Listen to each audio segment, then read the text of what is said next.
નમસ્કાર, હું છું પ્રિયંકા. તમે જોઈ રહ્યા છો સિટી કવરેજ ન્યૂઝ. આજના મુખ્ય સમાચાર. જૂનાગઢ જિલ્લાના કલેક્ટર અનિલકુમાર રાણાવસિયાએ વધુ એક નવીન પહેલ કરી છે. જૂનાગઢ જિલ્લાના કર્મયોગીઓને સ્વસ્થ અને નિરોગી રાખવા સ્વહિતાર્થથી કર્મયોગી પ્રોજેક્ટ શરૂ કરવામાં આવ્યો છે. આ પ્રોજેક્ટ હેઠળ મેદસ્વીતાના માપદંડ મુજબ એટલે કે કર્મયોગીઓની બોડી માસ ઇન્ડેક્સનો એક ડેટા એકત્ર કરવામાં આવશે. તેના વિશ્લેષણ બાદ સંબંધિત કર્મયોગીઓને ડાયટ, કસરત તથા યોગ વગેરે આરોગ્ય સંબંધી બાબતો અંગે પૂરું માર્ગદર્શન આપવામાં આવશે. ઉલ્લેખનીય છે કે મેદસ્વીતાથી ડાયાબિટીસ, બીપી, હૃદયરોગ વગેરે જેવા બિન સંક્રમણ થવાની સંભાવનાઓ રહે છે, જેથી મેદસ્વીતા ઉપર કાબુ રાખવો એ ખૂબ જ જરૂરી બને છે. આ પ્રોજેક્ટ સંદર્ભે મુખ્ય જિલ્લા આરોગ્ય અધિકારી અલ્પેશ સાલ્વી અને અધિક જિલ્લા આરોગ્ય અધિકારી રવિશંકર ઝાએ એક પ્રેઝન્ટેશન રજૂ કર્યું હતું. ઉપરાંત નિષ્ણાતો દ્વારા ડાયટ અને યોગ કસરત વિશે પણ જરૂરી જાણકારીઓ આપવામાં આવી હતી. આજે જૂનાગઢના ભાજપ શહેર કાર્યાલય શ્રી કમલમ ખાતે શહેર નવનિયુક્ત પ્રમુખની નિયુક્તિ સંદર્ભે નવગ્રહ પૂજન અને ગણપતિ પૂજનનો કાર્યક્રમ યોજાયો. ભારતીય જનતા પાર્ટી જૂનાગઢ મહાનગર દ્વારા ધારાસભ્ય સંજયભાઈ કોરડિયાની ઉપસ્થિતિમાં નવનિયુક્ત પ્રમુખ ગૌરવભાઈ રૂપારેલિયાની નિયુક્તિ સંદર્ભે શ્રી ગિરનાર કમલમ ખાતે નવગ્રહ પૂજન અને ગણપતિ પૂજાનો કાર્યક્રમ યોજાયો હતો. જો ભારત અને અમેરિકા વચ્ચે ચાલી રહેલી ટેરિફ વાટાઘાટોને કારણે આયાત જકાતમાં ઘટાડો થાય તો ભારતીય ગ્રાહકોને સસ્તા ડ્રાયફ્રૂટ મળી શકે છે, તેમ નિષ્ણાતોનું માનવું છે. ઓલ ઇન્ડિયા સ્પાઇસીસ ઇમ્પોર્ટ્સ ફેડરેશનના જણાવ્યા મુજબ શેલ અને કર્નલ બદામ માટે પ્રતિ કિલો અનુક્રમે ₹35 અને 100 ની વર્તમાન ડ્યુટી છે. પિસ્તા માટે ખર્ચ વીમા અને નૂર મૂલ્યના 10% અને અખરોટ માટે CIF મૂલ્યના 100% છે. જો આ ટેરિફ ઘટાડવામાં આવે તો ભાવ ઘટાડાની અપેક્ષા રાખી શકાય છે. સાવરિયા સેટના ભંડારમાં કરોડોનું દાન. અત્યાર સુધીમાં 12.52 કરોડની ગણતરી 2 તબક્કાઓમાં પૂર્ણ થઈ ગઈ છે. ત્રીજા તબક્કાની ગણતરી આજે થશે. દાનની રકમની ગણતરી માટે 150 થી વધુ લોકોને તૈનાત કરવામાં આવ્યા છે. ભગવાન શ્રી કૃષ્ણના ઐતિહાસિક મંદિર શ્રી સાવરિયા સેઠના તિજોરીમાં પ્રસાદનો રેકોર્ડ બનાવવામાં આવી રહ્યો છે. હાલ મંદિરની દાન પેટીઓમાંથી કાઢવામાં આવેલી રકમની ગણતરીનું કામ ચાલી રહ્યું છે.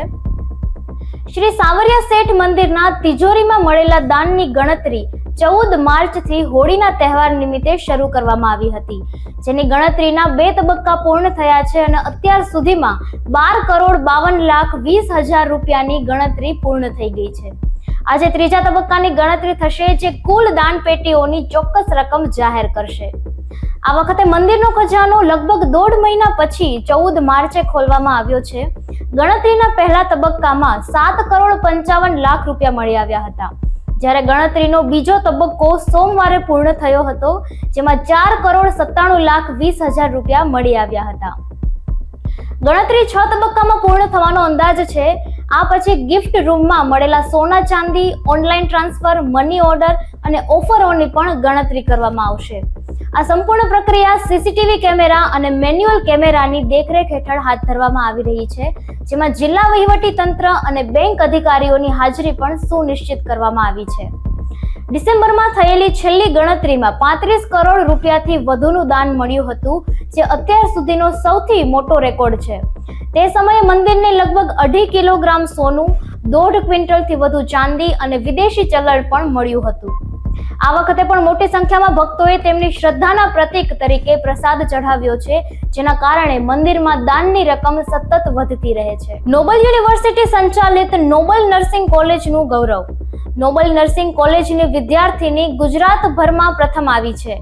જૂનાગઢની ખ્યાતનામ નોબલ યુનિવર્સિટી સંચાલિત નોબલ નર્સિંગ કોલેજના GNM કોર્સમાં અભ્યાસ કરતી વિદ્યાર્થીની લાલકિયા ધારા નટવરભાઈએ ગુજરાત નર્સિંગ કાઉન્સેલિંગમાં GNM કોર્સની પરીક્ષા આપીને ગુજરાતભરમાં પ્રથમ સ્થાન મેળવીને ઉત્તીર્ણ થઈ છે.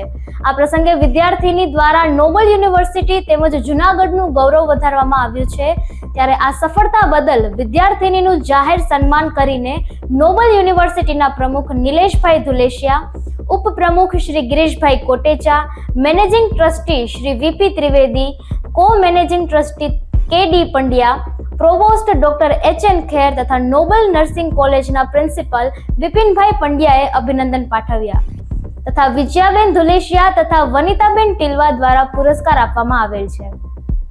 તેમ આ બાબત નોબલ યુનિવર્સિટીના રજિસ્ટ્રાર ડોક્ટર જય તલાટી દ્વારા એક અખબારી યાદીમાં જણાવવામાં આવ્યું હતું. વડાપ્રધાન નરેન્દ્ર મોદી આ મહિનાના અંતમાં નાગપુરમાં આરએસએસ મુખ્યાલયની મુલાકાત લે તેવી અપેક્ષા છે. પીએમ મોદીની આ મુલાકાત પર રાજકીય વર્તુળોમાં નજર રાખવામાં આવી રહી છે. તેમની મુલાકાત 30 માર્ચ હિન્દુ કેલેન્ડરના પહેલા દિવસે થવાની છે. તે જ દિવસે મોદી નાગપુરમાં આરએસએસ સમર્થિત પહેલ અને માધવ આંખની હોસ્પિટલની શિલાન્યાસ કરવાના છે.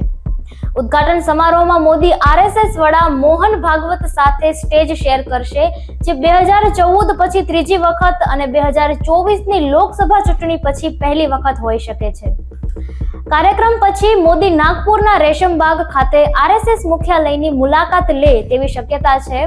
જો મુલાકાત લેવામાં આવે તો આ પહેલીવાર હશે જ્યારે દેશના કોઈ વડાપ્રધાન આરએસએસ મુખ્યાલયની મુલાકાત લેશે.